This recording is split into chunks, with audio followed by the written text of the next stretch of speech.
Good morning, beautiful people. It is Overreaction Monday, November 18th, 2019, coming to you live from 4 World Trade right here in New York City.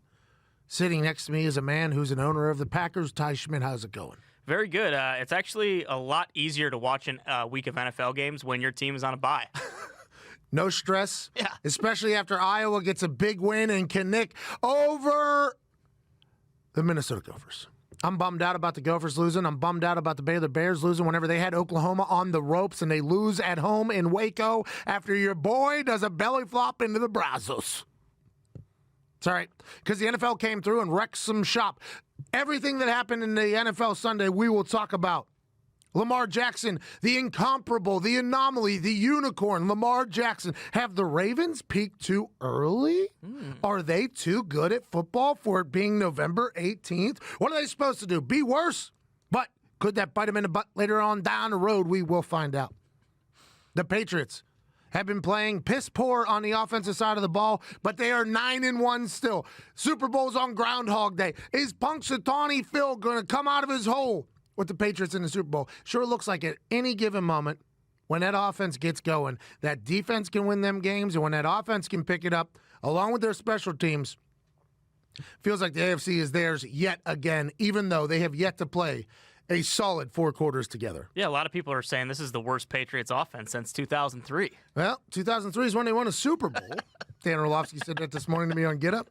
Not a bad line, but it doesn't make much sense. They've won 2 Super Bowls with ranked 17th and 19th offenses, so this is not something that is out of the norm for the Patriots, but you would expect Tom Brady and the boys to pick it up. Rob Gronkowski's going live on his Instagram tomorrow morning. Is he coming back to play for the Patriots? Maybe. Maybe Tom will get a big Clydesdale ninja back as a tight end in Rob Gronkowski. Or maybe he's announcing he's in a movie. Or maybe he's announcing that his CBD company's doing something else. All these are viable options, but for Overreaction Monday, they need Rob Gronkowski or they ain't going to win another game. Vikings with a big comeback. Shout out to primetime Kirk Cousins, who was born just last week in Jerry World, shows up yet again in the 4th quarter to get a big-time win. The Bears benched a bum. Come on! Demario Davis is joining us here in a little bit. Had a pick yesterday for the New Orleans Saints. Keg stand Sally happened. It's about time. Shout out to Quentin Nelson and the boys. Even though it wasn't a touchdown, it's always a good time to have the boys grab the legs and do a 10 count. Kaepernick workout obviously got moved 60 miles away from its intended workout. We'll talk about that for a little bit. Although we're Caucasians, we won't be able to dig as deep as others. I still think his protest was something that made the world a better place. I very much understand that Kaepernick for the last 3 years has been fighting with the NFL, has lost a lot of trust in the NFL. He sued the NFL for collusion, for not letting him in the league. He won that with a settlement from the NFL. So he does not trust the NFL at all. He didn't like that there wasn't much prep for the warm or the workout. He didn't like that he didn't know who the wide receivers were going to be. He didn't like that there was going to be full media transparency. Well, the problem here is, Colin Kaepernick, the NFL doesn't care if you like it. Right. Like, you're trying to get into the NFL. In that sentence, the NFL then is the one that's in charge. It's their sandbox. Do we like it? No. I would want there to be full media transparency. I would like to see how he did in an NFL workout. I would like to see him throw the ball. I haven't seen him throw the ball much, by the way, in the last 3 years. We hear that he's been working out. Haven't seen much of it. Maybe I'm not looking in the right places, but to see him throw the ball in that high school field, thought he was swinging it pretty good. Didn't run much, though. And if a team was going to sign him, which I think a couple teams were looking to sign him, that's why the workout happened. A couple teams called the NFL offices like, hey, we're interested in Colin Kaepernick, but how do you feel? And the NFL was like, well, no sweat. Jay-Z's been yelling at the commissioner anyways. We'll put a workout together down in Atlanta. The Atlanta practice facility will be opened up for you. The media, the film staff, the training staff, the equipment staff. We'll get 25 scouts down there. We'll have this workout this Saturday. Kaepernick goes, can we have it next Saturday? They're like, no. You've wanted this workout. You say you want to be in the NFL. Here it is. Do I wish the NFL would have gave him more time in advance? Yes. Do I wish that everything would have been perfect in Colin Kaepernick's eyes? Yes. Mostly because I wanted to see if for 3 years this guy, who knew that he had little to no chance of making it back into the NFL due to everything that happened off the field, if for 3 years he's been working out and pushing himself in the weight room to be in game shape, that says more about Colin Kaepernick than anything else. Instead, the workout was at a high school 60 miles away. Only 8 teams by the way, 8 teams traveled, not only to Atlanta on a Saturday the day before the game, then from the Atlanta Falcons practice facility 60 miles away to go watch him. So there's definitely teams interested, right? Which is awesome. I just wish for one day, and one day alone, Colin Kaepernick would have just done what the NFL said, did the workout, let the chips fall as they may, and if he doesn't get signed, he has every right yet again to say, hey, I performed, I did their thing, what they asked me to do, I did well, and they still didn't sign me. Instead, now the narrative can still be by the people that hate Colin Kaepernick, he doesn't want to play. Stephen A. Smith said it. Mm-hmm. James Brown said it. A lot of people have come out and say it. And they can say that because something like this happens where he refuses to do it. Now, I understand he does not trust the NFL. He thinks the narrative is going to get spun, just like the kneeling did. That narrative got spun in a completely different direction. But for me, I just wish he would have went and did the workout. And I wish we could have got an opportunity to see if the NFL would be willing to sign him again after him playing by their rules just a little bit. It's their business. It's their world. That's just the way it goes. We wish they were smarter. We wish they made better decisions, like not hiring Alberto Riveron, which we'll talk about. We wish the NFL did everything perfectly by everybody's eyes, but they don't. But it's their business. It's their world. It's their sandbox. Just for one day, I wish he would have went in there and did workout. He chose not to. Became a big-time story. Now it's super polarizing no matter how you talk about it. Yeah, and, I mean, obviously, everyone's going to have an opinion on it one way or the other, but for him to think that to spit in the face of all those guys on his way out in that interview, like, hey, tell your owners, don't be scared to get me anymore. It's like, well, what do you expect now? You know these guys are vindictive. Look what they've been doing to you for the last 3 years. Why double down on it and do that and then still expect something to change? Like, that just gives them more reason to be like, all right, screw him. We don't want him. Jay-Z, who was hired by the NFL mostly to restore the relationship with the African-American community, is what everybody said. Like, okay, they bring in Jay-Z. A lot of people started burying Jay-Z for doing this. Jay-Z, in turn of getting buried, told Goodell, he was like, listen, I took quite a personal hit because I took this job. You need to give Colin Kaepernick a workout. That's what the reports are being said. Now, apparently, Jay-Z's not happy about it turning into a publicity stunt, which it obviously was. Jay-Z's not happy about this. The NFL is not going to be happy about it. And yet again, if you're on Kaepernick's side, you're still on Kaepernick's side because he threw the ball well. And if you're against Kaepernick, you're like, yeah, this guy doesn't want to be in the NFL, just does that. That's why I wish he would have just for one day been the bigger man than the NFL. One day, he just goes in there, does the workout. I think there would have been a lot more running than the workout that he did on that high school field. Even if the inept Hugh Jackson's running the workout, I think there's a lot more cardio coming. Because what if the cameras weren't allowed in there because they thought he was potentially going to puke all over the place? Mm-hmm. What if the cameras weren't allowed in there because they didn't want the specific teams that went up and talked to him to get targeted for, hey, you're going to sign Kaepernick? Exactly. What if they were trying to protect all parties in this thing? I'm not saying that. This is me being very naive in saying this. This is me saying, hey, what if this, and this? But there are other ways to look at it. I just wish he would have went and did the workout. Who knows how it's going to fall from here. But does regular media, like if a guy were to go in, so obviously it's a different situation. Like it's magnified. So I don't know. It's tough to say, but also you're right. I don't think he did anything to help himself this weekend. I think he just made it about himself, and obviously he's passionate about everything. But again. And I think he's done good for the community. For sure. I think he generated a conversation that a lot of us Caucasians needed to hear, by the way. I think there's a lot of things that people that live in the suburbs and outside the city have no idea what was going on in the cities to the African-American community before Colin Kaepernick decided to protest. I think that's a real thing. I think Colin Kaepernick did do good for the world. He did change the world in a better place. But now at this point, he looks like the person who couldn't take the high road. In the NFL, think about this. The NFL looks like the people that extended the olive branch to somebody that they disagreed with immensely, somebody that, in their eyes, ruined ratings. Somebody in the NFL thinks this. I'm not saying I think. The NFL thinks this. That's why they've blackballed him for 3 years, because of all these things. He ruined that. He ruined our relationship with the military and with officers. This is how the NFL could think. And instead, 3 years later, way too long of a time. Should have happened years ago. They offer him a workout and he doesn't go. It's like the NFL can be like, yeah, we tried. And if he's trying to sue him again for collusion, unless it's of what happened in the past, I don't know how it's going to hold up in court, because the NFL is going to be like, we had 25 teams that were ready to fly to Atlanta. We shut down a practice facility for him. We literally did everything we could. He refused to do it. And I don't know how they win that lawsuit. I don't know how it happens. I just wish Colin Kaepernick, who I think has done things in as right as you possibly could. Now, granted, the socks with the pigs cop thing, not great. The Fidel Castro thing, not great. All these things to make his stance even more loud so he can protest even more and hopefully generate even more change, not great. But I think not going to the workout I think it just makes it very hard for people who hate Colin Kaepernick to not be like, yep, exactly what we thought he was going to do. And that's where I lie. I just wish he would have won. I don't hate him. I just know that the people that do hate him are going to be like, exactly what we thought. Well, and I get it, too, because if you're a big supporter of him, you look at the other quarterbacks that are in this league right now, like, he's good enough to at least be on a roster. So like you said, if he shows up and just does what they ask, you might have to grit your teeth and get through it and hate it. But if he does that, there's a good chance he's probably on a team today. Yeah. It's like at college, right? You hate doing tests, but, like, you just have to take the tests. Like, you just have to take them or you fail out. Like in the NFL, if you want to be in the NFL, you have to play by the rules just a little bit. You have to stop smoking weed before April 20th and the end of the first week of training camp. Like there's just things that you have to do if you want to play in the NFL. And one of them, whenever it's a workout and you've been out of the league for 3 years saying you want to get in there, maybe just, you know what? I'll go in there to this practice facility, throw in the guys that I don't know on short notice, and I'll still ball out because I'm still that dude. Like that would have been cool for me, I think, if he would have done that. Instead, now we got to have a full conversation about whether or not the people who are saying Colin Kaepernick doesn't want to play are right. And I hope that's not the case because he was still slinging it around a little bit. Yep. We'll see what happens. XFL, by the way, right around corner.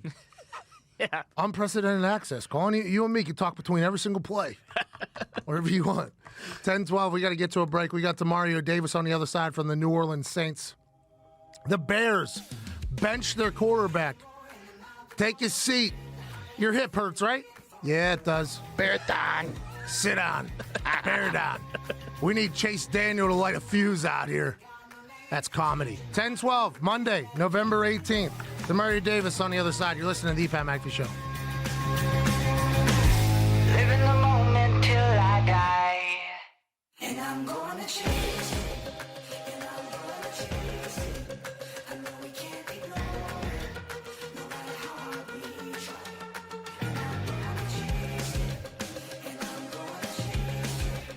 I know we can't ignore it. No matter how hard we try. Fire in the veins, I fight the game. Breaking all the rules to keep me sane.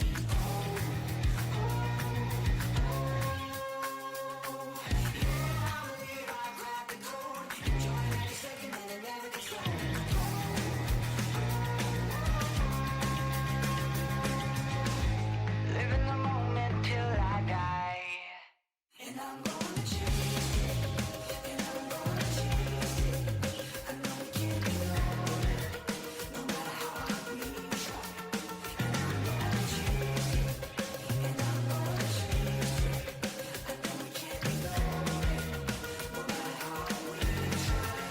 No matter how hard we try. No matter how hard we try.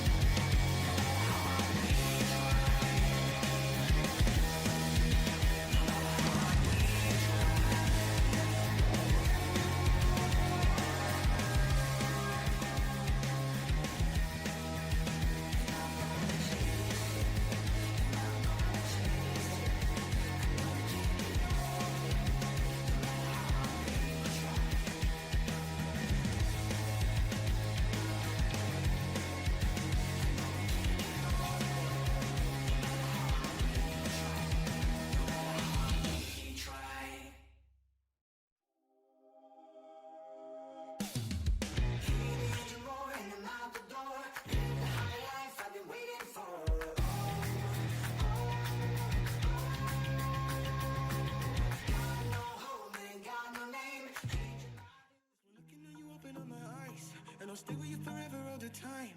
And I'm stepping out to leave it all behind. I'm confident your love will be my sight. Just when looking at you, open up my eyes. And I'll stay with you forever all the time. And I'm stepping out to leave it all behind. I'm confident your love will be my sight. Hold out your hand, yeah. Every day you're with me when I think I can't stand, yeah. You got big things coming, part of your plan, yeah.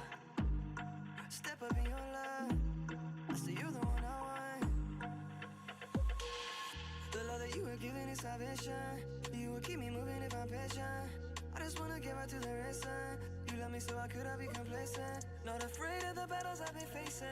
Nothing that you do is ever wasted. And you got the fire like I'm blazing. Cause I'm just trying to copy when I paste them. Just when looking at you, open up my eyes. And I'll stay with you forever all the time. And I'm stepping out to leave it all behind. I'm confident your love will be my sight. Just when looking at you, open up my eyes. And I'll stay with you forever all the time. And I'm stepping out to leave it all behind. I'm confident your love will be my sight. Big mountain, what do I say? Them can never love you my way. You go low, then you go high. You go near, then you go far. You go going around, around, around, around, round, around, round, around. But you're falling down and down and down. You just wanna go the distance. Promise you I'm what you're missing. Promise you my life, promise you my time, promise you no lie. Yeah, yeah. Carry go. I'm on me more to carry load. Oh yeah, yeah. Oh da da da da da. Oh da da da da da. Just been looking at you, open up my eyes, and I'll stay with you forever all the time. And I'm stepping out to leave it all behind.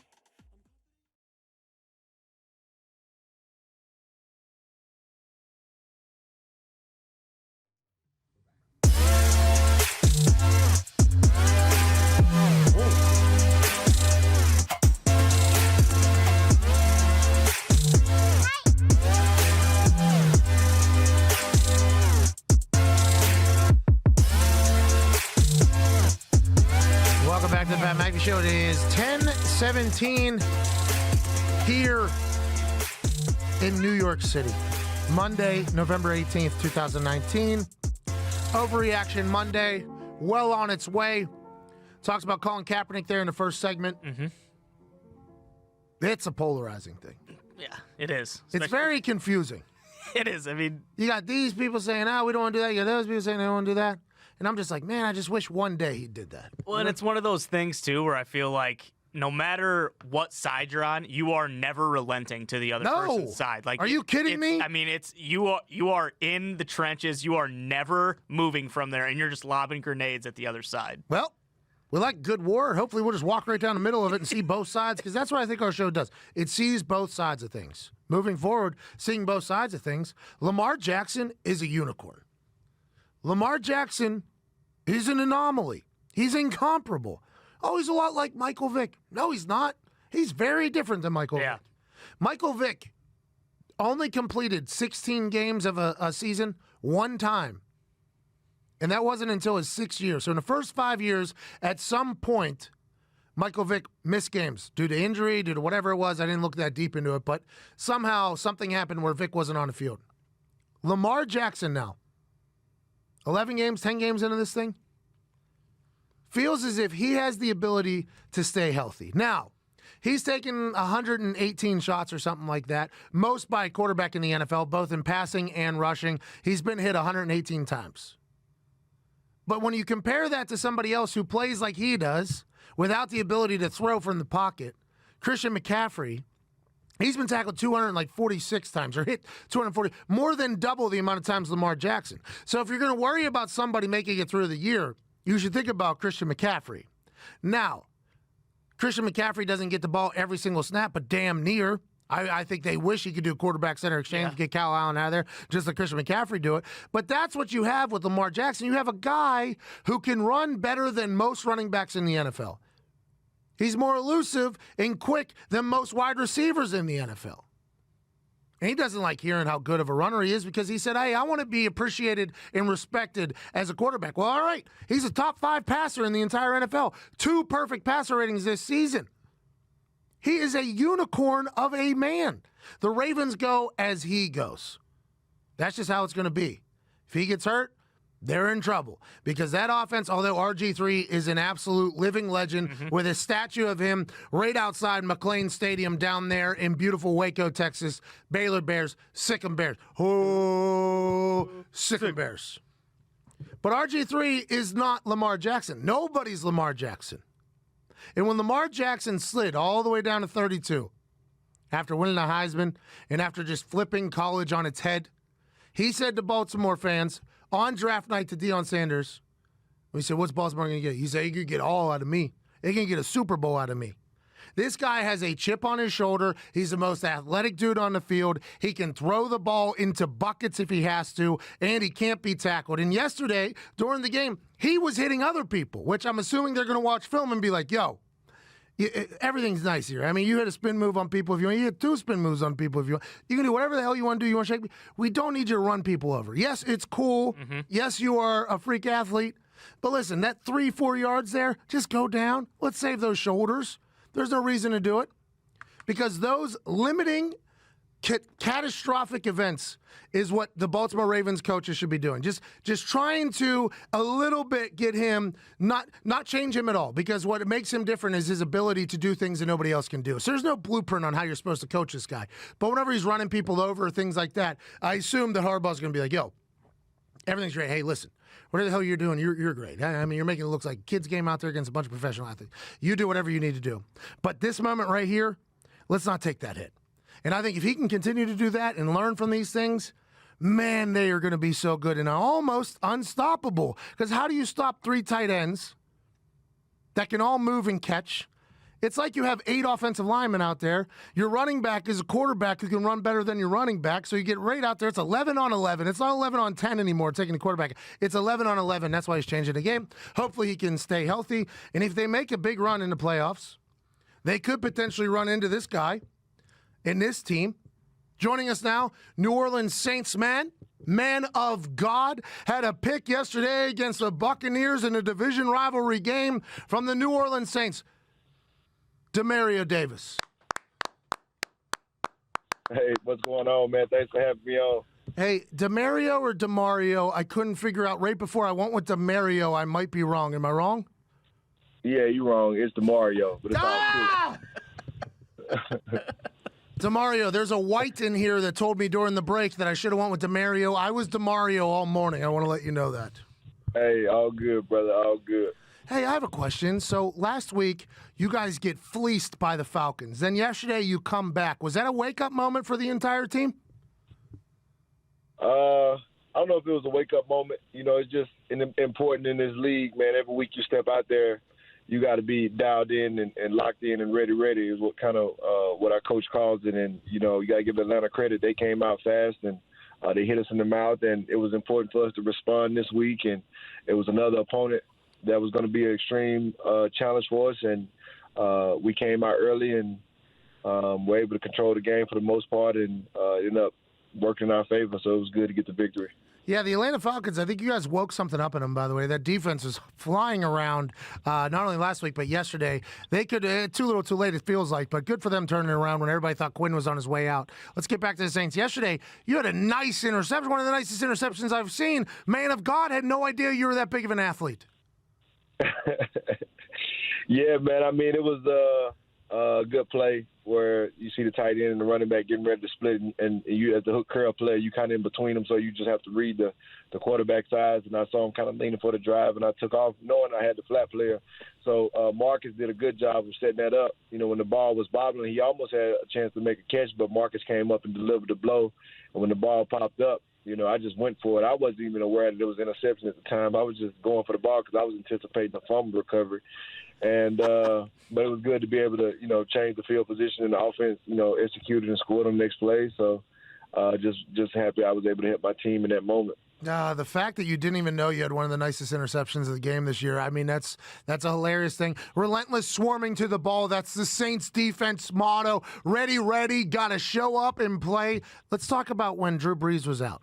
Drew Brees was out. Everybody expected you guys to go like 1-3 or 2-2 would be a success. Instead, you guys win out. Was there a moment where the team had to come together and be like, hey, Teddy Bridgewater is a damn good quarterback, but right now, every phase of this team needs to step up if we really want to make a run at this thing? No, it was a situation where, you know, the Saints game kind of got away from us, you know, when Drew went down. And so the next week we just had an opportunity to really prepare. And I think the organization just has done a good job of building this team up to where we're really in a good position all around to have next man up in any situation. And, you know, so when he went down, it was just kind of next man up. And everybody knows Teddy was phenomenal in Minnesota and before his injury, and so he was just waiting for his opportunity again, and he stepped right in and did great. You know, a big thing for us is protecting the football and being smart with it. And he took his shots when he needed to and was smart with the football and protect it. And I think defensively, we just took it as a challenge, knowing that we may not be getting, 40 points, 30 and 40 points, that we're going to have to, stop them a few more times and create takeaways. And so I think that did kind of, turn the page for our defense to not just be a really good defense, but go from good to great. Yeah, I think it definitely happened. I think the Saints offense also learned a lot about what they can and can't do with Latavius Murray whenever Teddy Bridgewater was in there. As a defensive player in the NFL, you have to know that a lot of points are going to be scored. How do you have that mindset? It's like, hey, we're going to potentially give up some points, but we got to hold them under 20 if we want to get a win. Like, how do you have that mindset where you know you're going to get got? You just got to get yours more than you get got, though. Yeah, I mean, we never go into that into the game where, it's like we only going to give up, we only can give up 20 points. Our mentality is defend every blade of grass. So every time we step out there, we think we're supposed to get a stop. Hell yeah. And so our first goal is 3 and out. And if we don't get 3 and out right away, then get a takeaway. And if they cross over to the other side of the field, because, it is kind of slanted towards the offense and the systems are so complex to stop, for a whole game nowadays. And so once they get in the red zone, then it's just holding to a field goal. So that's just our mentality going down the field. And no matter the situation, no matter what's going on, that's what we take onto the field. And we realize defensively that when we create takeaways and we create big plays, it creates electricity and excitement for our whole team. And that whole spirit is contagious. And so that's the whole energy and electricity and swag that you see us out there playing with, is when we're able to create plays defensively, it just changes the momentum of the game. Yeah, and the Superdome, it loses its mind down there. Those Saints fans are incredible, impeccable. Last year, the way the season ended was heartbreaking, to say the least, with the pass interference. The year before that was the Minneapolis Miracle. I know you weren't there then, but is that ever talked about how back-to-back years the Saints, arguably, considerably, the best team in the NFC, have had heartbreaking exits from the playoffs? Is that ever mentioned or talked about, or does it say nothing that happens in the past matters? Nah, I mean, you gotta properly compartmentalize it. It's not really talked about. It's like what's understood don't need to be explained, and so it's properly compartmentalized. Like right now, we have a mission at hand to take care of business week by week and get to where we want to be. And when it's time to put that fuel on the fire, we'll be able to do that. Hey, what's understood doesn't need to be explained. I love everything about that. I think Sean Payton had some white and gold Jordan 1 lows on yesterday. Is he just the most swagged out coach you've ever been around in your life? Oh, most definitely. I mean, he got about every pair of retro J's you know. What's he like as a coach? I know he deals a lot with the offensive side, but how is he as a team leader, a speaker in those team meetings, and things of that nature? Oh, Sean is by far one of the greatest leaders I've ever been around. Just his presence commands respect. He's so much of a forward thinker. He's anticipating right now what we're going to be going up against in week 15, week 16, early rounds of the playoffs. Like, he's always forward thinking from the travel to everything. It's like it's already like planning. He does the same thing with the game plans for situational football. Like, there's never a situation in the game that we're not prepared for, because he goes over those situations over and over and over, and it's almost like he can predict them. And one of the funniest things I've seen, I guess, from praising him as an offensive coach, the plays that they score on offense, we watch those plays, them practice those exact same plays, and they happen the same way in practice. And so it's almost like he can predict the future. Hey. He's one of the greatest people I've ever been around, to tell you the truth. That's awesome. I'm going to ask him to make some picks for me, sports gambling, whenever he retires, if this guy can see the future. I love everything about that. Who's a name on the Saints defense that we don't know enough about? Marcus Williams. Marcus Williams is probably the best free safety in football right now. Okay. I like that. Ladies and gentlemen, coming to us live from one of the best teams in all of football right now. They had a loss last week, bounced back big, just learned a lot about them. Ladies and gentlemen, with one of the nicest picks you'll see in NFL history yesterday, Demario Davis. Thank you, Demario. Hey, thank you guys. Be blessed. Cheer, man. Be blessed. Man of God. I like that. Hey, you be blessed, Ty. Yeah, you too. Me? Yeah, be blessed. You be blessed. Go ahead, be blessed. Me? Yeah, you. Hey, Zito, why don't you be blessed back there? Hey, bless up. It's too different. It's not it, Zito. That's not the thing. I just put my remix on it. No big deal. No, that was somebody else's thing. Blessed up was somebody else's thing. Bless Don. Well, we might be having to do this in the near future. Hiring the right person takes time. Come on. Time that you often don't have. Urgency can be your enemy when it comes to finding candidates that are truly meant for your business. That's why LinkedIn is the best place to post your job. LinkedIn Jobs screens candidates with the hard and soft skills you're looking for so you can hire the right person fast. What are those? Well, the soft skills that you're looking for are collaboration, creativity, and adaptability. All things that should have been looked into whenever you draft Mitchell Trubisky over Deshaun Watson and Patrick Mahomes. Come on. LinkedIn looks beyond the work skills and puts your job post in front of qualified candidates who match your business requirements perfectly. That's how LinkedIn makes sure your job post is seen by the people you want to hire, people with the skills, qualifications, and other interests that will help you grow your business. It's no wonder a person is hired every 8 seconds with LinkedIn, and why companies rated LinkedIn Jobs the #1 hiring platform for delivering quality hires. What's better than nothing one? Or number one? Nothing. Nothing. Hey, what's better than nothing one? Nothing. Nothing. Find the right person for your business today with LinkedIn Jobs. You can pay what you want and get the first $50 off. Just visit linkedin.com/Pat. That's LINKEDIN.com/PAT to get $50 off your first job post. Terms and conditions obviously apply. Let's go. We have no more guests for the day. 1-833-622-3331. We'll be talking about old Trubisky getting benched with 3 minutes left in a game. You're down 2 scores in after the break. I want to hear your thoughts on the whole situation. Be good. Be great. You're listening to the Pat McAfee Show.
10:38 here in beautiful. Well, actually, it's terrible. It's We're in the clouds here in New York City. Feels like I'm straight out of a movie. Feels like Gotham a little bit, although that was filmed in Pittsburgh. It feels like that here in New York City. It's overreaction. There's a shot of it if you're watching live on the internet. It's overreaction Monday, November 18th. Talks about Kaepernick. Talked to the Saints, Demario Davis a little bit. Ty said his name was Demario. I've heard it both ways. Ty's from Waterloo, Iowa. Should have known that he would get it wrong. That's on me. Haven't really got a chance to talk about Lamar Jackson enough. I mean, I guess we did talk about it. But Lamar Jackson is changing the game immensely. Lamar Jackson is somebody that you can't prepare for. That's why Nick last week said that he thought this Kaepernick workout was arranged strictly by the Patriots so they could bring Colin Kaepernick in and hopefully see something in practice for the next few weeks that's anywhere near remotely similar to Lamar Jackson. Now, going back to the Patriots, this team is winning games. They're 9-1. Have they played anybody great? Not really. Well, Ravens. And they lost. Yeah. Fleeced. Turned inside at makes you want to shot by the Baltimore Ravens. Yes. Then they played the Eagles last night, who the Eagles defense has been absolutely eviscerated this year. People talking about how bad they are, they're this, they're that. Get rid of Orlando Scandrick. Malcolm Jenkins comes out. Lane Johnson says people are late to meetings, everything. There's no accountability. Last night against the Patriots, that front four looked damn good at football. That defense was confusing Josh McDaniels and swarming and suffocating Tom Brady in that offense. Still won. Yeah. Tom Brady looked frazzled. He looked confused. He didn't look like the Tom of old, both on the field and in the press conference postgame. Still won. They still won. That's why the Patriots are a problem. Because even whenever they look like garbage, crapola, scheisse, you name it, they still are winning. They're still 9-1. Carson Wentz last night makes an incredible play out of his end zone, almost stumbles into a safety, gathers his feet, 35-yard frozen rope for a first down out of his end zone. Then he makes a big-time throw to Aguilar, 3rd and 10 ball. Then they move, and if you follow along on Twitter this game, there was a 45-second period where Wentz and Aguilar were all the way back.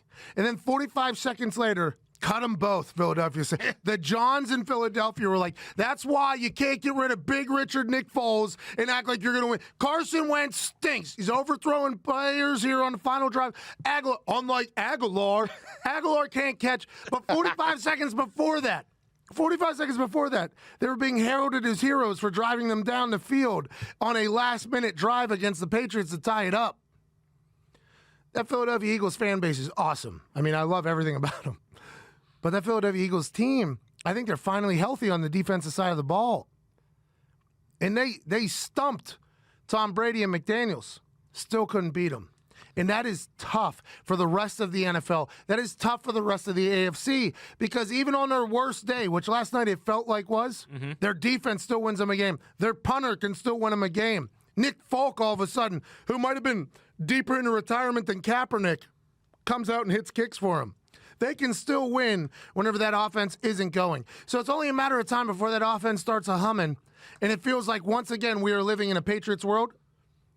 And I hate it. The only people that could stop it, probably, Jacoby Brissett and the Indianapolis Colts. But back to the Patriots. They just win when it matters. They always do. And yeah, they might not do it sexy like the Ravens do. And that's kind of like the new thing right now is like, you know, Lamar Jackson is so explosive and so fun to watch that it makes it feel like they win every game by like 50 to 60. Well, they've beaten Seahawks, Texans, and Patriots by 65 points combined, those three. Exactly. So you look at that and it's like, all right, well, these guys are just head and shoulders better than everyone else. But there's just something about the Patriots, especially we start to get into these cold weather games. They don't care about winning pretty, you know, like they win when it matters, period. Just win, baby. Their offenses in 2001 and 2003 when they won Super Bowls were ranked 17th and 19th in the league. That's not good. No, it's not. So they've won without a great offense before. 2 of their Super Bowls, 2 of their 6. 33%, you do the math, 0.3 if you want to tag it on the end with a little line on top of it. Same deal too. If they have home field advantage and everyone has to come through Foxborough to get to the Super Bowl, that's even tougher. Jacoby's not scared. He's had a house up there before. I mean, the Colts aren't scared, but it is something where they're 9-1. They lost to an offense that they've never seen before because Lamar Jackson's someone they've never seen before. Let's assume in the playoffs, Belichick will have a plan for that. Yeah. Him and Ernie Adams, by the way, the eye in the sky. Mm-hmm. I've learned a lot about that guy in the last couple of weeks talking to coaches that have coached up there and stuff. I guess that guy's the guy. Apparently, he's like the gatekeeper up there. Yeah, he knows everything that's going on. I guess he can decode signals faster than anybody else. Situational football. So you got Bill Belichick, who's incredible at motivating and drawing up schemes. Then you got this, eye of God up in the sky, football God, in his ear. This is why, when it comes to playoff time, you're just like, it's the Patriots yet again. And until they don't want to win anymore, that's when it's going to happen. Now, will Tom Brady figure out a way to throw better balls? He missed a couple last night. Mm-hmm. Will Tom Brady find a way to run better because the offensive line wasn't holding up? Will TB12 get him an ability to scramble a little bit more? I'm not sure. Tom Brady, we're always used to him sitting in there, and then throwing a seed. Sitting in there, throwing a seed. Last night, he was sitting in there, and then wham, getting a shot. And it's almost like for all those years where he was able to sit in there and throw, it kind of hurt him leading into last night because he had a lot of confidence in his offensive line. He was just getting ragdolled by the guys. And if the Eagles' defense can continue to do that, by the way, they might have a chance against the Dallas Cowboys, who look very good in the NFC East. I think Orlovsky made a pretty good point on Get Up this morning, too. He said that if you look at it, and I hadn't even really noticed this until, hearing him mention it, they just don't really have the team speed that they used to. So their best receivers and the guys they always throw to are their guys in the slot. So they have to win on the inside at all times. Like, Brady has to hit these guys with perfect passes because they're just not creating very much separation. And, then you see Antonio Brown's gone, et cetera, et cetera. Like, I think they do need another weapon. That's what Rex Ryan said, the speed deficiency. Right. Because in slot, you got them off the ball. Because if they're on the ball, they just get jammed or get held up at the line or double team. When they're off the ball, they have to be off the ball. Julian Edelman, Mohamed Sanu. Granted, Philip Dorsett runs a 4.2. He got that is true. Concussed last night, but you don't see him really doing the. He's not really running deep balls. He's not wide receiver 1, right? That's what you're looking for, a guy who could be a number 1, a Josh Gordon. Right. Oh, jeez, just burped up a Kit Kat. A Josh Gordon, who they got rid of. Mm-hmm. They got rid of that guy that you could potentially have. By Interesting. Very interesting. But also Antonio Brown, that's why you bring him in there. Mm-hmm. Guys got a laundry list of red flags potentially. You still bring him in because you know that's what your offense needs. Apparently there was a little bit of a disagreement on whether or not they should get rid of him too, between the football people and the business people. Sure.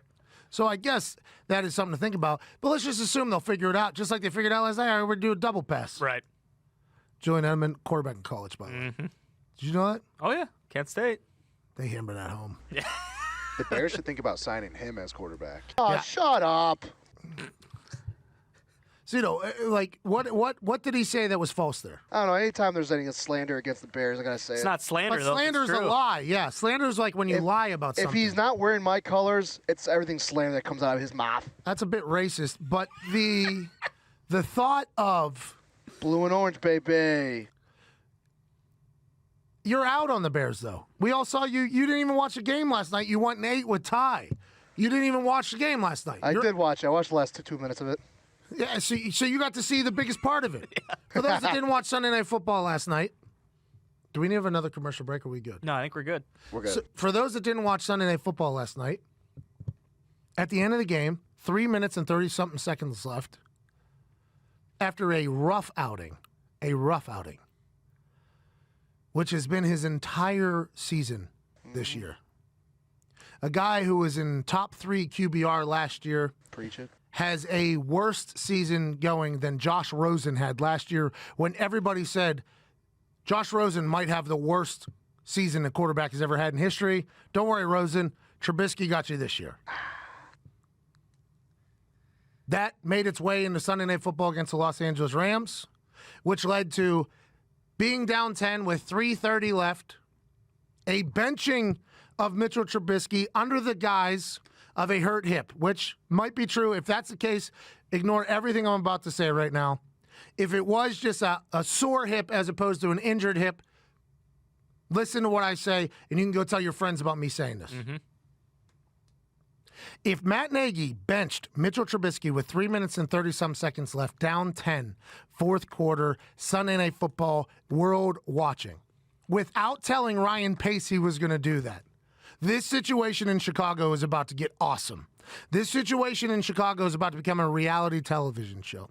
If Nagy benched him without informing Pace, or going into the game, if Nagy and Pace didn't come to an agreement where it was like, hey, if he gets going bad, I'm going to put Chase in. If Pace had no idea and was blindsided by this benching, because Pace and Trubisky, they're tied hand in hand for this entire thing.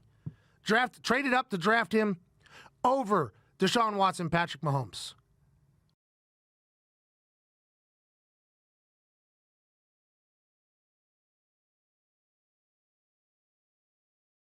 Via sources or media heads talking about how the team is built well, it's just not being well coached, or they're coaching all they can. Nagy's PR people putting out references. So I've seen this happen before with Pagano and Grigson, where they weren't on the same page. Both of their jobs were on the line. Everybody thought that one of them was going to get fired, one of them wasn't. So you start seeing anonymous sources and things start saying, and it's never the actual coach or the GM. It's always the people around them trying to save their person.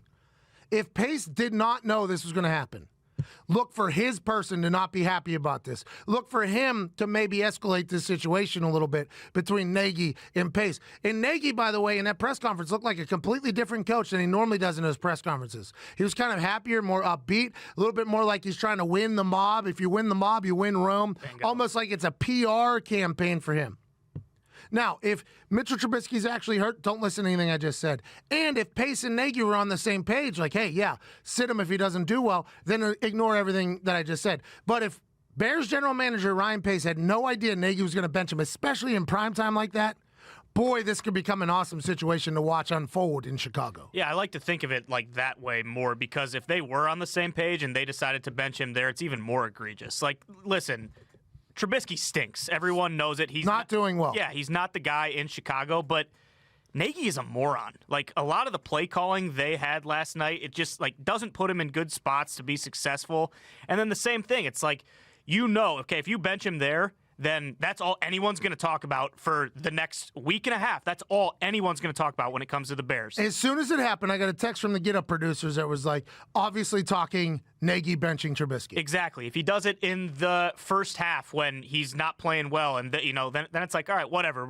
We'll talk about how Chase did. Is it better than Mitchell? That's the conversation. Exactly. But instead, now he's just giving everyone fodder and fire for this entire week, and it just makes him look like a moron. And if he has an injured hip, I don't know why they would let him walk off the field all by himself. Exactly. It was a bad shot.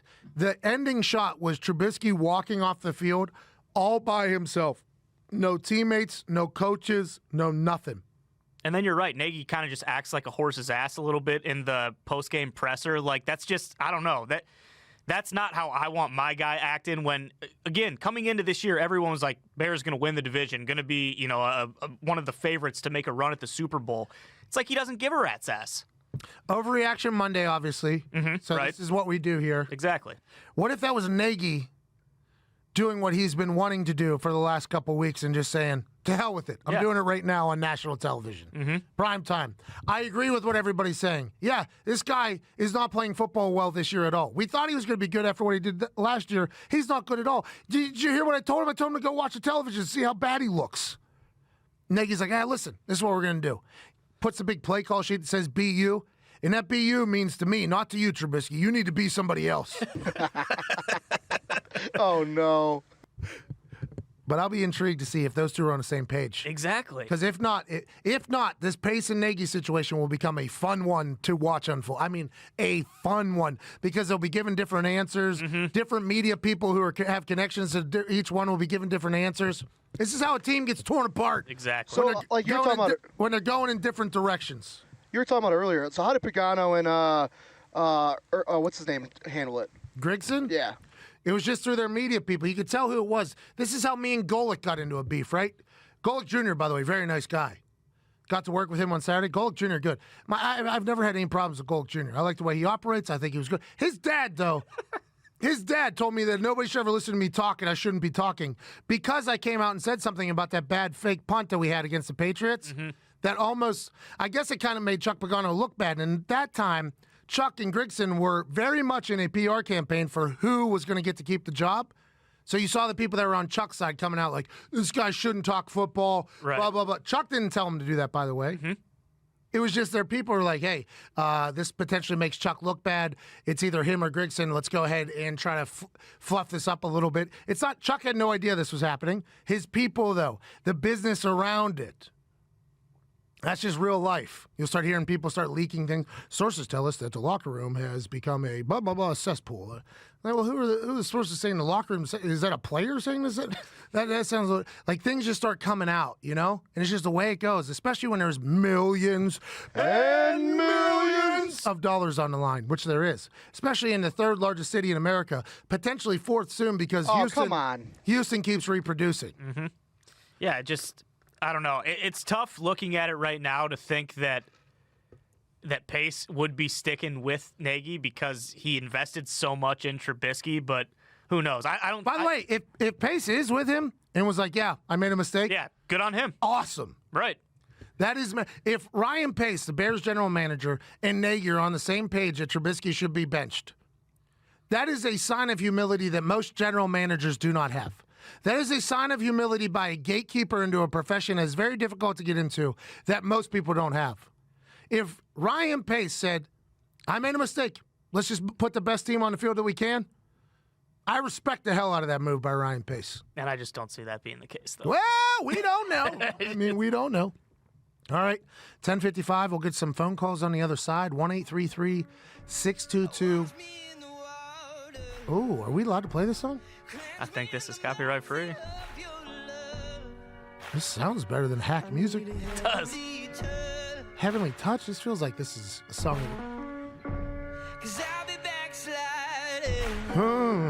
Sing it. Oh, 1-833-622-3331. We'll talk to you on the other side. This is the Pat McAfee Show. Why are you listening? Also, a belly flop hat. It's gonna help me stand. It's gonna help me stand. 'Cause I just need a helping hand. It's gonna help me stand. It's gonna help me stand.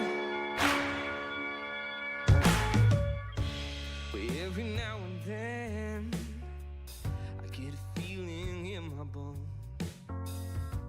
that I'm just wandering on my own. So I hit my knees and I'm crying out, please, oh Lord, won't you bring me back home? Yeah. Wash me in the water, cleanse me in the mercy of your love. I need a heavenly touch, 'cause I'll be backsliding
Cleanse me in the mercy of your love.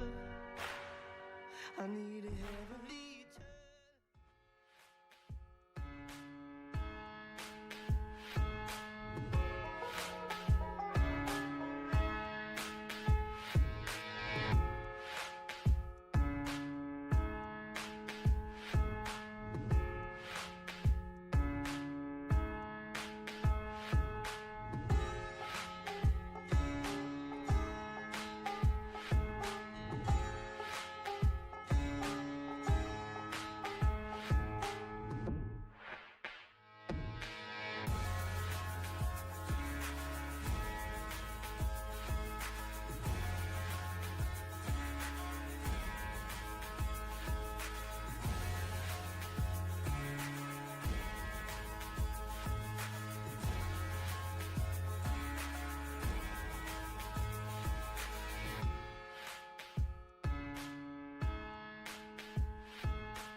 It's the perfect occasion for a little vacation from the heart of the nation. Not your medication, 2 hours of magic. Let's give it a go.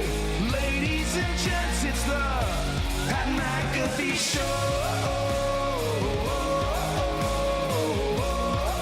It's the Pat McAfee Show.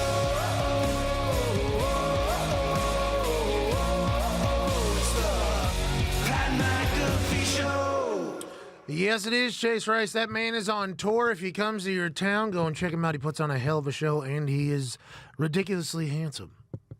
He used to play football for the North Carolina Tar Heels. His last game was in the Meineke Car Care Bowl. They lost by 1 on a last-second extra point, too. The West Virginia University Mountaineers. That last-second extra point was kicked by the Pat McAfee. I didn't find that out until years later. He came in and almost beat me up. I was like, I didn't know that, man. What about you? Ever think about me? That was my first game winner I got to hit. Yeah, that's right. It was an extra point. Who cares? 20-yarder. I'm going to go party hard, my friend. And we did that. I was about to say, this Thursday, Madison, Wisconsin, he's going to be in town. All right, good little plug there for Chase. He gave us that song for free. It's the least he could do. Sitting right next to here at 4 World Trade Center, Ty Schmidt. Ty, how are you feeling after Iowa knocks off my Gophers of Minnesota? Kinnick at night strikes again. Yeah, I mean, it's tough for you, obviously. PJ Fleck, friend of the show, we've had him on several times. We've been to the Minnesota campus, but guess what? I mean, I guaranteed it last week. I knew the Hawks were going to win. Kinnick at night, baby. Not easy. Not easy to do in November. You did, and then you backed off it mightily, but you did guarantee it. Right. Well, and you saw why, because they damn near blew it. So, I mean, I was basically right on both accounts, but, good day to be a Hawkeye. Last Wednesday, I went after the College Football Playoff Committee pretty hard. Yep. Turns out, 2 teams that I wanted up higher both lost. So I'm going to have to eat that one at least tomorrow or Wednesday whenever the new rankings come out. I assume Alabama without Tua is going to move down as well because the committee does have opinions and judgments. They take all that into account. They're going to be a different team without Tua, I'd assume. Unless it's Alabama and they probably recruited another incredible quarterback. I mean, either way, I'll be excited to see how it all turns out. Very upset about Tua's injury. One of the best players in college football. Now he's out. It's a real tough. I don't know who just cut in there. I think that was Zito. Zito, how are you doing, bub?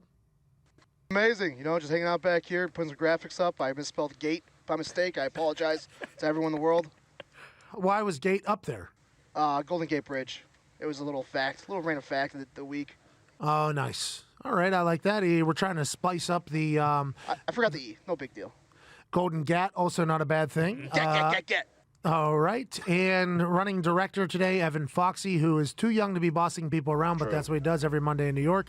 Foxy, how do you feel after the big weekend? Michigan, I think, only won by like 60 or something. Yeah. You know what? We're past that, Pat. The Lions still stink as well. But I would like to say, joke's on you, Cowboys fans. You got to deal with Jason Garrett for yet another week. Wow. They're talking about Dak being the MVP of the NFL right now. Yeah. They're talking about Dak Prescott leading the entire NFL in offense this year. He is. They're talking about the Dallas Cowboys after watching the Eagles lose to the worst-looking Patriots offense we've seen in a long time last night. They're talking about the Cowboys dancing their way into the playoffs. They're talking about Jerry Jones, who last week said, Coach Zimmer had a good plan. He put a stop sign up for Ezekiel Elliott, and you got to give credit to Mike Zimmer and Vikings. And then this week against the Lions defense that everybody heralded as being terrible. 31st. Came down, they are terrible, came down to a 2nd and 10, 1:50 left in the game. Lions have one timeout, so there's still enough time they could stop it. Dak Prescott runs a little naked, drops it off to a tight end, first down, game over. To have the confidence to put the ball into Dak Prescott's hands there, when you can just run that thing with Zeke, you paid him a lot of money, run down the clock, potentially pick up the first down in 2 plays. Instead, they say, Dak, we want you, the guy who's been the most efficient offensive of the entire league this year, to take this naked and throw it. I respect and appreciate that. Dak Prescott came out guns a-blazing, wanting to earn that $100 of millions of dollar contract this year, playing into his contract year off his rookie salary. He started out hot, guns a-blazing, beat the hell out of the Giants, got hot. Then they lost to the Jets at one point, lost to the Saints. Looks pretty amateur. Now he's all the way back is what people are saying. Jason Garrett, whose ass was on the Flames, is now potentially the coach of an MVP candidate. Kellen Moore, who didn't know what to do, didn't know his ass from a hole in the ground for a little bit, people were saying, coached marvelously. The real question in Dallas is, will that defense be able to withstand once they get into playoffs, if they get into playoffs? Oh, Jeff Driscoll, don't get me wrong. Driscoll's a stud who could sling it. That Lions offense is known for throwing for thousands of yards a year. Mm-hmm. Now, granted, Matty Stafford's a whole different animal, but Driscoll did well. Driscoll brought him to within 8 points. If you're a Lions fan, you got to be thinking, yeah, I know they lost to the Jets, but we at least are in the game here after their offense threw for like 400 and some yards. But if you're a Cowboys fan, you got to be thinking, hey, our defense couldn't stop Jeff Driscoll. I wonder what they'll do to Drew Brees, Aaron Rodgers, Russell Wilson. If you get into playoffs, those are the boys you're going to have to handle. You can't handle Jeff Driscoll. No offense to Jeff Driscoll. And maybe I'm underselling Jeff. You're not. Where's he from? He went to Florida. When? At some point. After I think he Tebow? may have transferred to, after Tebow. I know nothing about this guy. He was like a big time prospect, 5-star. He stunk when he was there. I mean, So is there 5-star or is there only 4 stars? there's 5-star. Or at least when I was in high school, there was still. I don't know if they've changed that. I don't know. I said it wrong, though. I said 2 is behind a 4-star line. Should have said 5-star. I thought 4 was the most star. I mean, you got the point across. Yeah, everybody gets it. Right. Jeff Driscoll, though, doesn't. Jeff Driscoll's a backup for a reason. Yeah. And if you're the Cowboys, you got to be thinking, man, we couldn't even stop Jeff Driscoll. Yeah, and listen, Dak is very, very good. Obviously, his stats are incredible. He's not the MVP. Let's just end that right now. Nor should he be in the discussion. Lamar Jackson, Russell Wilson have to be the 2 in discussion. Exactly, and I mean, homer move. I'd still put Rodgers above him because guess what? Their record And is Aaron much better. Jones. And Aaron Jones. There's a lot of guys. Like Dalvin Cook. Yeah, there are Kirk a lot Cousins, of guys. primetime Kirk Cousins. I would put Cousins above Not just Kirk Cousins. Primetime time. Kirk Cousins. Right. They just that's not a convincing win at all. Personally, you look at that doesn't say to me like, oh, wow, they're really going to go out and beat someone in the playoffs. They beat Jeff Driscoll, who was going to need skin grafts after the game because his arms were so turf burned up from taking sacks. That guy, the Lions have more situations where they're like 2nd and 3, and then Driscoll would take like an 18-yard sack, and then they'd be in, like 3rd and 30. He did that like 4 times yesterday. But like, so next week they go to Foxborough. They're going to get their asses kicked. Whoa! And it's as simple as that. I really do think that division is going to come down to the last week of the season. I like to think, because the Patriots offense has not been world beaters just yet. Right. I like to think of Tom Brady and McDaniels watching Jeff Driscoll tape and going, this guy did this against this team. Exactly. We need to pick it up here now. It is sad to think of, though, that the MVP candidate, Dak Prescott, could potentially get franchise tagged at the end of this year and have to prove himself all over again. We're having the same conversations because Jerry Jones doesn't want to give him the big bag. Yeah, he's good, but we just paid Zeke. And although Zeke might look a little bit out of shape, we know at the end of the day, he's going to eat that cereal with that big old spoon. How long until he calls like Greeny or something, says like, hey, pump the brakes on the damn Dak for $200 MVP. million. Yeah, okay. All right. We don't need that silly. If you want to pump anybody, go to Amari Cooper. Yeah. How about, hey, that guy's a hell of a player. He is. He's unreal. Randall Cobb, also very good. I can't believe he got out of Green Bay. I know. I wish the Packers would have kept him. But... Still got it, by the way. He took a shot right to the face, scoring a touchdown. Mm-hmm. I thought an independent person, whatever, would bring him out of that. He laying on the ground, giving the touchdown thing. Obligatory Cowboys talk just happened. I'm so happy we fell right into that. Yeah. They do look good. Yesterday, their offense looked good, but I think they're supposed to against that Lions defense. Right, 31st in the NFL. Like the Lions, again. If you is Matt Patricia in trouble? Foxy, is Matt Patricia in trouble over there? It makes you think. It really does. It really makes you What's think. It make you think, The Foxy? defense has been terrible all year long. It's the reason they're losing games, even when Stafford was in. Stafford's putting points up. And you know what? They're losing every game by like a touchdown or a field goal. And so is there something there in coaching that makes you win at the end of the game? I just don't know. I like Matt Patricia as a guy. We met him in person. But there's something there, right? There's something missing. Well, I think Matthew Stafford is a game changer. People talk about him being in the MVP conversation as well whenever he was playing. I don't know how that back just heals up, though. I don't know how medicine works or anything like that or how the body works. I don't think a broken back just hops back together. They need to rest him for the rest of the year. Let Jeff Driscoll sling it around. Let Matthew get healthy for next season. And we're right back in this thing. We're right back in this thing. That smile. Back in what thing, Foxy? Playoff contention, Super Bowl contention. You know how it goes. It's the Detroit Lions. We do know how it goes. All right, can we just have this moment, please? No. No, there's no moment to be had because I like Matt Patricia a lot. And with Matthew Stafford, they probably win that game last night. I think so. But they don't have him. And now they trade out Nino. You know what I mean? Golden Tate was traded last year. Golden Tate's having a hell of a year for the Giants. I like Matt Patricia. I hope he can continue to grow. I hope they give him one more year. You got Amendola in there for an entire year. You got your guys in there. Maybe you get Stafford back healthy. You go one more run, and maybe you can make something of yourself in the NFC North. Because if not, primetime Kirk Cousins is not slowing down. No. Primetime Kirk Cousins was so bored after last week's big victory in Jerry World, he stunk for the first 3 quarters. Mm-hmm. He was terrible. He's like, oh, yeah. What are we? It's his first quarter of a game at 1 o'clock? Who cares, How dude? he treated it. Second quarter? Who cares? They paid me $84 million guarantee. You think I care about a second quarter of an early game? Regional television? Third quarter? Man, I don't even need this. Fourth quarter, they're like, hey, Kirk, we're down 20 to the Denver Broncos. Certain time he engages, flips the switch, hops up out of bed, turns primetime Kirk Cousins on. Mm-hmm. Fourth quarter, end of third quarter, absolute dynamite performance by Kirk Cousins. Goes on a spree, a run, scoring on every single drive to end the game, to win that thing over a bad team with a good young quarterback who's got a lot of grit and heart in Brandon Allen. And primetime Kirk Cousins once again shows that whenever the lights are on and when the game matters, Kirk Cousins is going to play his absolute best. In all of this, Dalvin Cook, impeccable, outstanding. Stephon Diggs, couple big-time catches.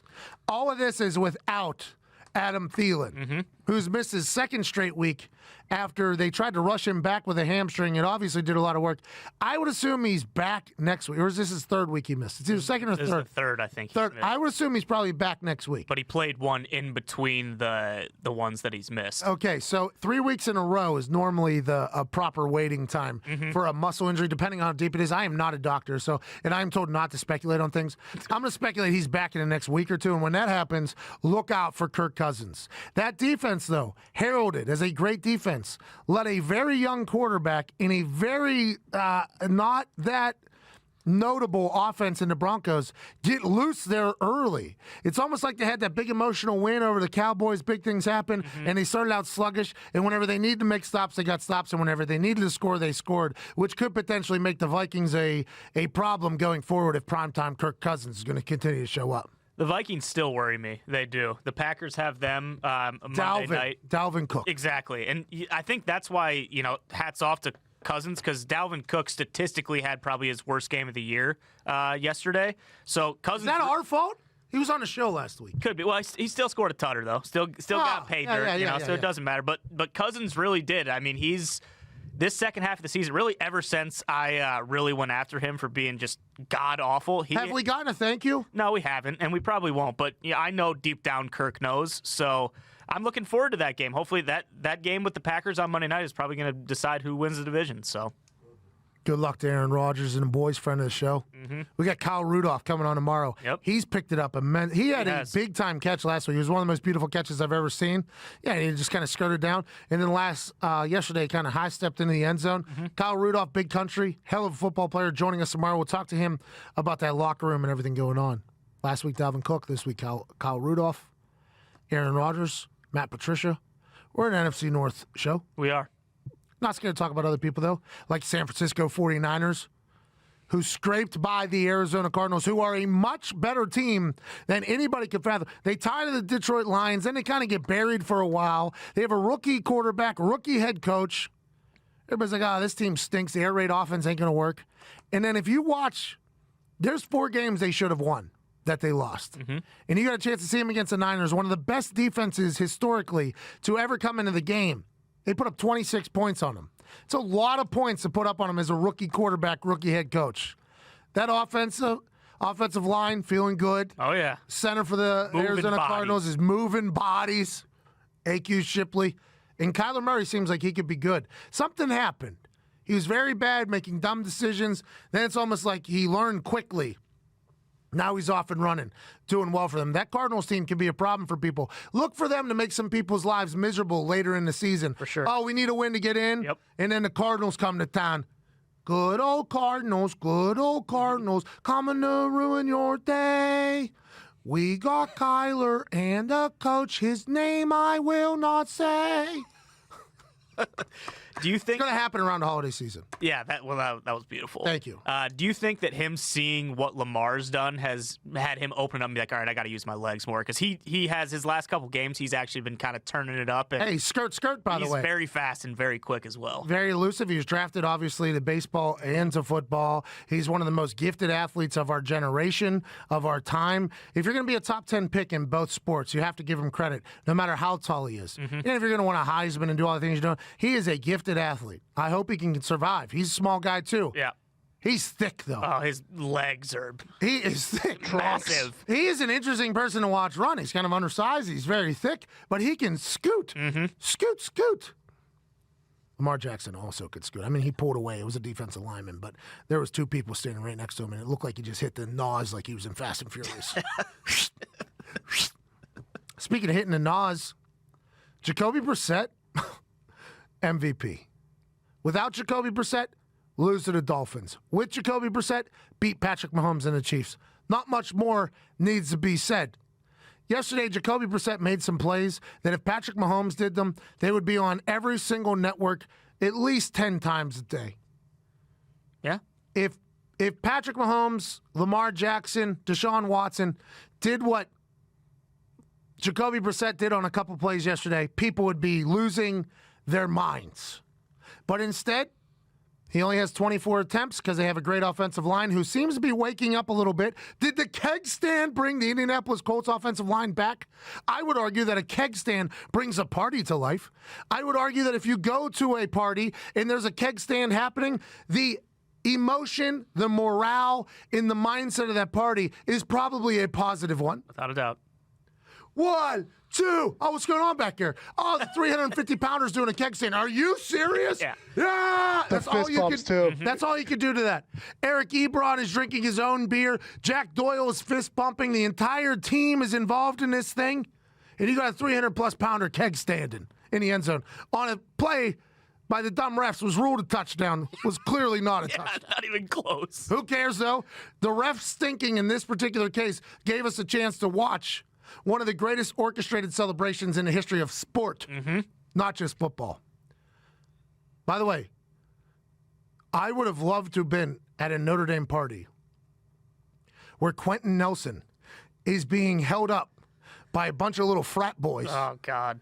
at the keg in the back of the kitchen. I would have loved to walk in and see that mammoth of a man, that Wreck-It Ralph man, that man that has been impeccable through his football career, upside down on a keg with the entire place counting off how long he goes. 6'5", 331 pounds. Keg stand. The keg might Yeah. like that's the first time where the keg might crush. Wham! It was awesome. Big fan of that. Colts might have found their mojo. They get T.Y. Hilton back hopefully in the next week or two. I don't know that. That is not an accurate statement. I was not told by anybody he's coming back in next. But if they do, bang, all of a sudden the Colts are sleeping giants in Indianapolis after old Hoyd Daddy came in and tried to throw the entire season down the tubes. Unfortunate that they lose Marlon Mack, too. Don't know how long he's going to be out. Broken hand. So at least this Thursday. Huge game, obviously, in Houston. But Number 33, Jonathan Williams, came out of nowhere yesterday. he looked incredible. Incredible. Out of the backfield, making Yeah. catches, running between the tackles. He looked incredible. Marlon Mack, one of the best running backs in the NFL. He does have an issue of getting injured. He disappears sometimes. Broken hand, I don't think there's anything you can do about that. It's just Right. your bones are going to be your bones. So it's tough that he's out. But now they're going to have running back by committee with Nyheim Hines and this Jonathan Williams guy, number 33. If he plays like he did yesterday for the rest of his life, They're going to be in good shape. we are in good shape at Indianapolis. Yeah. Thursday night against Houston Texans. Massive game for the AFC South. But there's a game on ESPN. Georgia Tech is playing against, NC State. of course, Wolfpack. Yep. Ooh. So I would watch that game, obviously, if I was at home. I'd watch the game on ESPN between Georgia Tech and NC State to Wolfpack over what is going to be an AFC South championship game, basically, on Thursday Night Football. Always in Houston, by the way, Thursday night games, because Colts hotels don't have space on Thursday because of conventions. Yeah, that's what I was told. Something you don't think about. I think that probably is true. I was like, why are we never home on these Thursday night games? We're always on the road. And they're like, there's actually something to... There's nowhere to sleep. Convention City. Yeah, we got a lot of conventions to come through town. Why don't you tell the future farmers of America that you don't want to come to Indianapolis? Is that what you're going to say? Well, not me. I'm not going to say that. I'll go down to Jacksonville. I'll go down to Houston. Those Thursday night games, primetime television, you got a weekend afterwards, especially for the AFC South there. Houston and Pittsburgh have put on some shows on Thursday. Or Houston and Indianapolis have put on some shows on Thursday Night Football. Now, I expect no different this upcoming day, especially after Deshaun Watson and the Houston Texans got dog-walked by the Baltimore Ravens. So that was my question, is do teams you think typically play better on a Thursday after coming off a week where they just get their asses kicked well, on you got to think Sunday? they want to get that out of their minds so as you're quick as possible. Yeah. So it's almost like after you get your ass kicked, you're like, man, I wish we could play tomorrow. Right. So that's, I guess, good for them. But also, it also limits the time that the Colts can study everything that Baltimore did Sure. to demolish them. But it's an AFC South game. It's going to be close. Deshaun, too, got sacked like 8 times on Sunday, so you wonder. We're back to beat up Deshaun Watson. Exactly. Season. We don't like that. Deshaun's a great player. If he can maintain his health, he's going to do great things.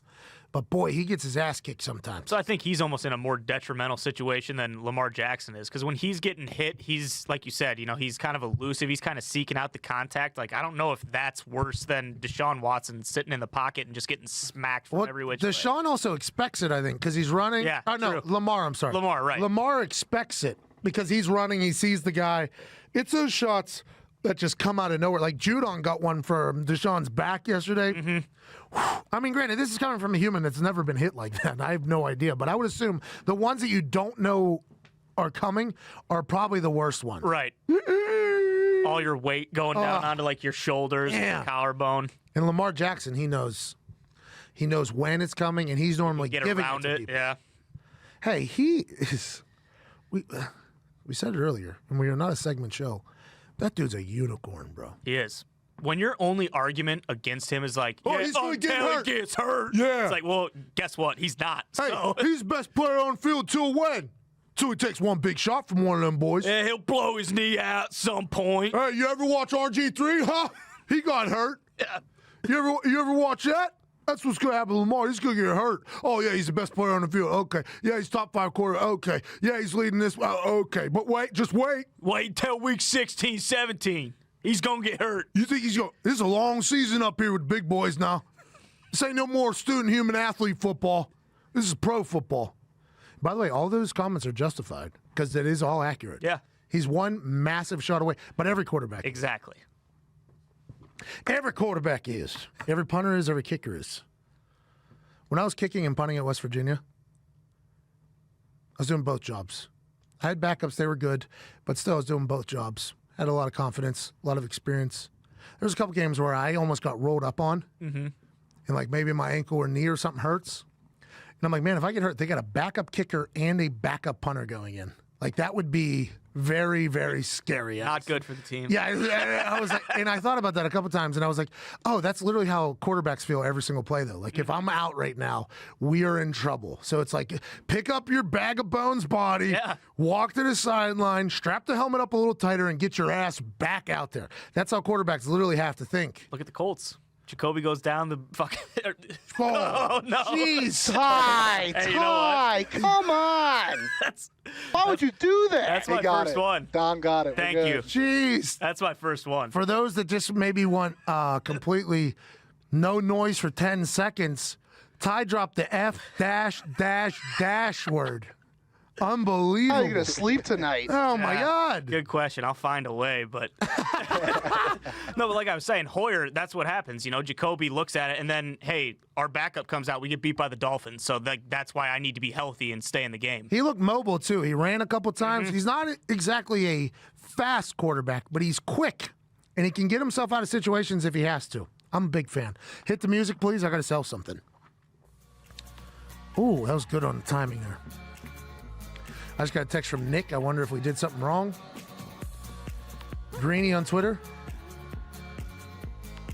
Oh.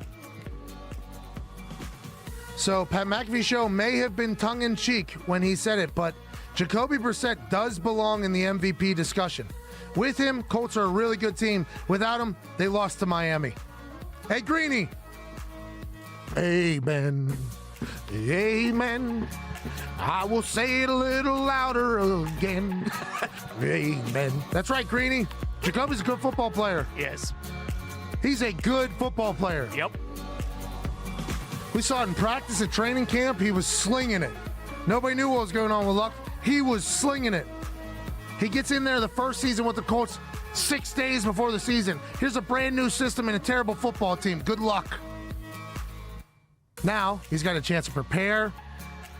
The team rallies around him. Oh, he's a game manager. Yeah, it's because he has great running backs and has a good offensive line. Throwing the ball 24, 25 times. What more do you want from him? If he had to throw 40, I bet he'd be putting up numbers just like everybody else. For sure. He's a dog, too. Been doing it with banged up weapons, too. And he, right now, has an MCL issue. Yeah. He's a dog. I like him a lot. You know what? Some would say he's found his home. Yeah, you could say that. You would say that, wouldn't you? Yeah, probably. You'd say, hey, Jacoby, you're at some Florida college, and then you went to NC State, then you went to New England, then you got traded into Indianapolis. Welcome home, buddy. Welcome home. And when you're about to buy that house, if you've been thinking about it, you need good home security. There is no better time than to get it right now. This week, Simply Safe is offering listeners of this show the best deal of the year. You'll get 25% off any new system, plus a free HD security camera. You hear me sing the praises of Simply Safe Home Security on the show every single week. It's the best home security period. They actually wrote out period Oh, nice. because it's a factual statement. It's not a question mark.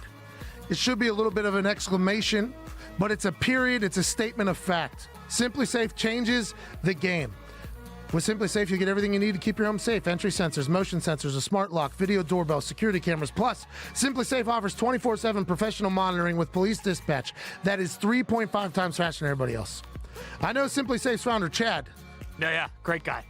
Ty, you know Chad. Yeah, he's a great guy. Zito, you know Chad? Oh, I met Chad a couple weeks ago. What accent? I have no idea. I was talking to someone from Wisconsin, and he was talking to me like that. Sorry, rubbed off on me. That guy knows Chad. Everybody knows Chad. Knows that Chad created a company that everybody can trust. So if you've been waiting or on the fence about getting a security system, don't wait. Go to simplysafe.com/Pat to get 25% off your system, plus a free security camera. Wow. This is the best deal you ever find on home security. Order now to get this exclusive offer, 25% off and a free security camera. Simplysafe.com/Pat, simplysafe.com/Pat. Other home security systems, too expensive, too much hassle. This is easy. Put cameras up, boom, boom, boom, get an app, tap in there, they'll record everything. And they'll take care of you. They take care of us. We'll be back on the other side. It's 11:30. You're listening to the Pat McAfee Show.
back to the Pat McAfee Show.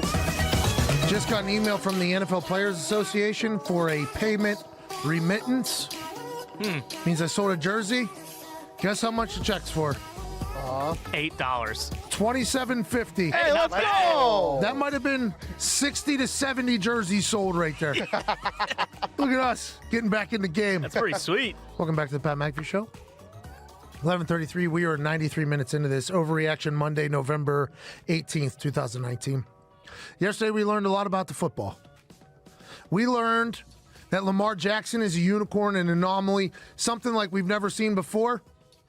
We've learned that he is completely okay with delivering the blow to people, but we can all assume that if those two are to meet, the Patriots and Ravens are to meet again, that somehow, some way, Belichick, Ernie Adams, the entire staff will figure out a way to contain him. That's why it is almost heartbreaking to have to say that it feels like the Patriots, if the offense can figure it out, which we assume it will, are going to be in a good spot come the AFC Championship against the Indianapolis Colts. Yeah, well said. I think you said it earlier in the first hour, too. Are they peaking too soon? Maybe. Which isn't their fault. No, not at all. A lot of people are going to say, are the Ravens peaking too early? And the reason why it's not good to peak early is because you kind of get worn out and almost people get hurt. So your best team, when it happens in early November, when your best team is happening that early, it's hard to hold it because you need somebody to get injured that you've been relying on. Now you have to re-find your team. That's why whenever you want your best team going into the playoffs, that's what everybody says. Like coaches will say, are we perfect? No. Are we our best team? No, but we don't have to be right now. We have to be in a couple months. It's like the Ravens. What's Harbaugh saying? Well, we missed a pass by an inch, I think. We didn't get this block pancaked. This didn't do this. They are dominant right now. But whenever you shake something up with an injury, not to Lamar, if it is to Lamar even more so, but to somebody else that they've been using, maybe it's one of their tight ends gets something, maybe it's an offensive line that have performed very well, then you got to refigure it out, shake it up. That could shake them up. Or they could just continue to play the way they're playing right now all the way through, and that would be incredible for the NFL. It'd be incredible for me as a fan. I enjoy it's like an actual joy to watch Lamar Jackson play football. Yeah. Anytime he has the ball in his hands, anything could happen. Touchdown could happen. It could be a long throw. It could be a long run. Somebody could get shook. Somebody could get dunked on. Anything can happen when he has the ball. It's electric. Good for the people of Baltimore finding a guy, by the way. Yeah. Finding a guy. That's what he is. A lot of people say he's going to get injured. Until he gets hurt. It's all fun and games, isn't it? Hit that spin move till one of them boys catch you. Huh? That's what he thinks. He thinks this ain't college no more. Yeah, he's good. He is good, isn't he? Until he blows his knees out. That's what people are saying. Yeah. Like almost hoping for it to happen so they can feel like they were right. Right. It's almost a sad situation to listen to it. And I was a person that said, if he can maintain his health, he'll be good. He's been hit 118 times this year. Less than I thought. 118 times he's been hit. That's quarterbacking and running backing. To compare Christian McCaffrey, 246 or 248 times he's been hit. That's a lot. That's a lot. So if you're going to worry about Lamar Jackson, who is leading the Baltimore Ravens offense in a world that nobody can really figure it out or stop it, then you have to worry about Christian McCaffrey, who's been doing the same thing for the Panthers. Now, granted, the Panthers lose to the Falcons yesterday. He still had an incredible day. That's what I'm saying. He's very vital to their team as well. What's the difference? There's no real difference. You don't hear people talking about Christian McCaffrey getting hurt. You only hear it about Lamar because in his particular position, players of the past that played the way he plays have not fared well, health-wise. What if he's the anomaly? Stats would say, okay, something on the other side should come then at some point. Maybe he's the guy that can make it. But it is hard not to be like, stop running people over. Yeah, that's the big thing. Hey, we don't need you lowering shoulder. Seeking out contact at the end of runs. Which I can respect and appreciate. None of us ever would. No. Like if I was on a team with him and I watched that in film, I'd be like, hey, that's awesome.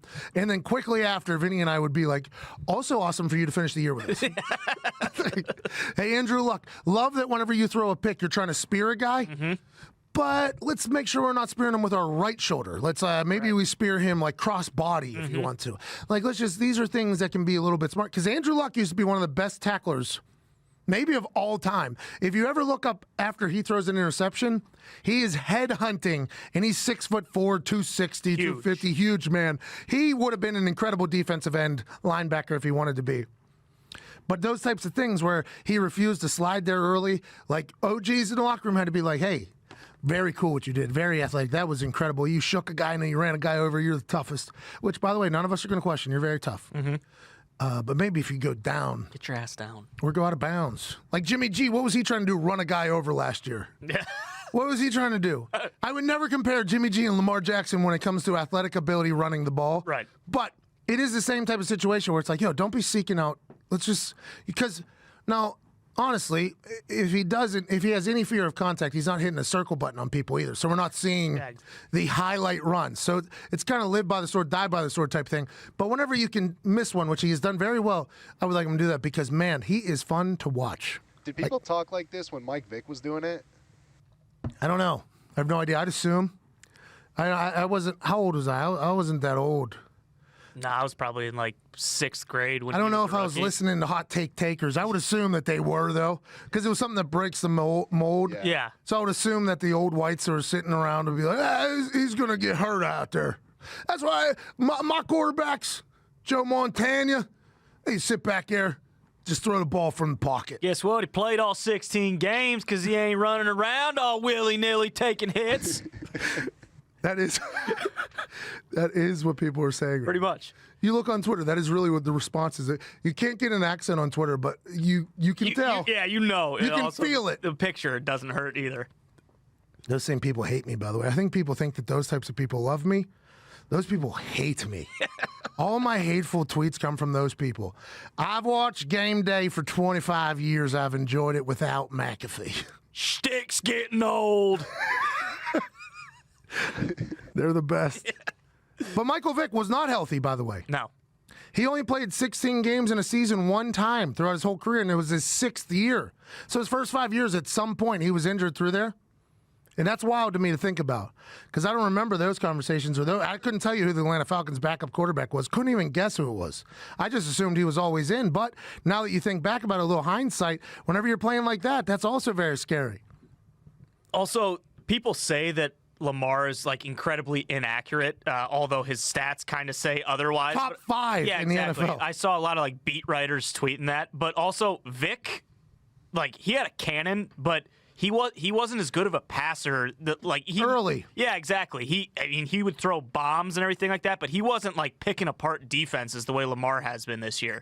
But he has to drop it. The guys that he's throwing to, yes, they're tight ends and they're bigger and they're more athletic than people, but they're not pulling away from people, right? No. Tight ends in their now Marquise Hollywood Brown does, but the other guys, Andrews, Hurst, the other guys, the tight ends that they're throwing to, those guys aren't just blowing by people with speed, but they have a good leverage and good body space, and to do that, you have to deliver it in a smaller area.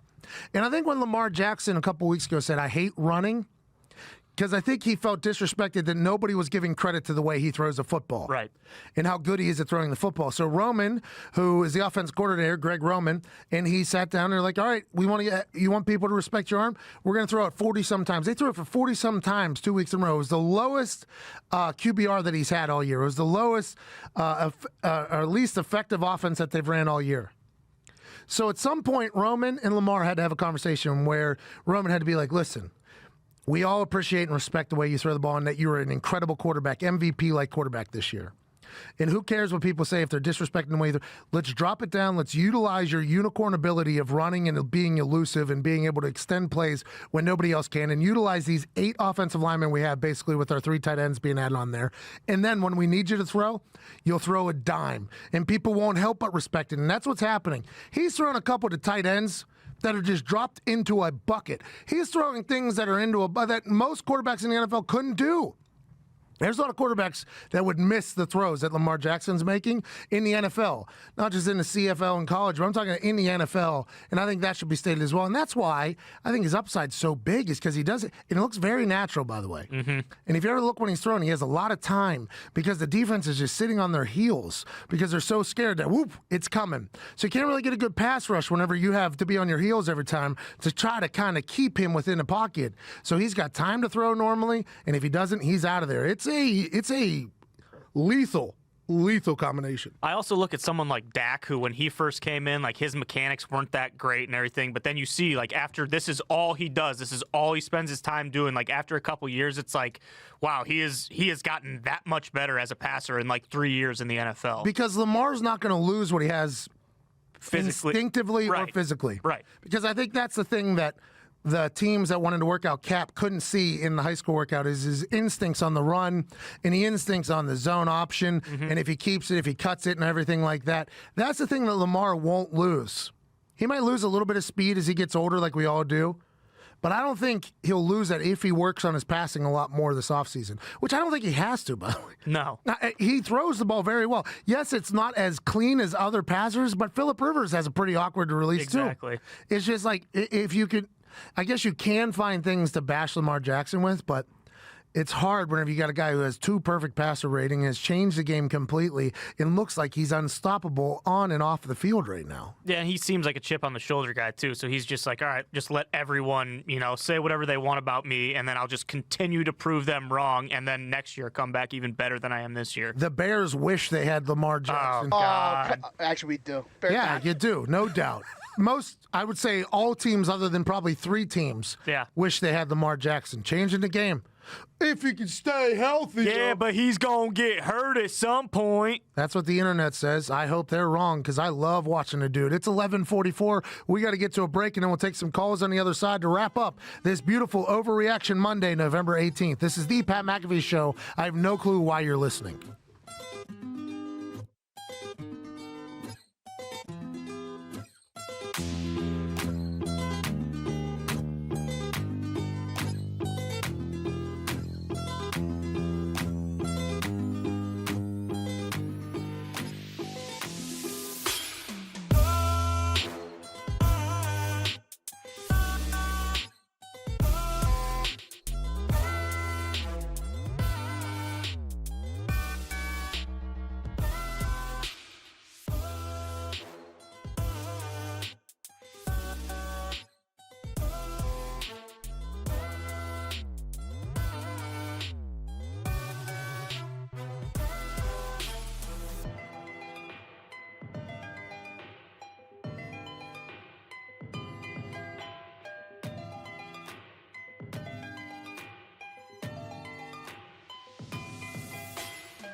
Welcome.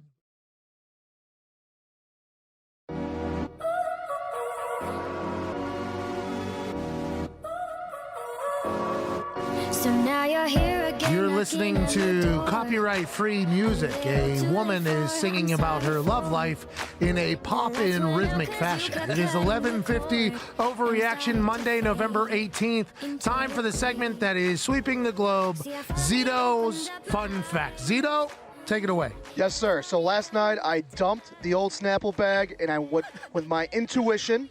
Okay. I couldn't sleep at all last night. I was thinking about pigs if they could get sunburned. And go ahead, Foxy, put it up there. Pigs can get sunburned. I wonder if it smells like bacon, question mark. Back to you, Pat.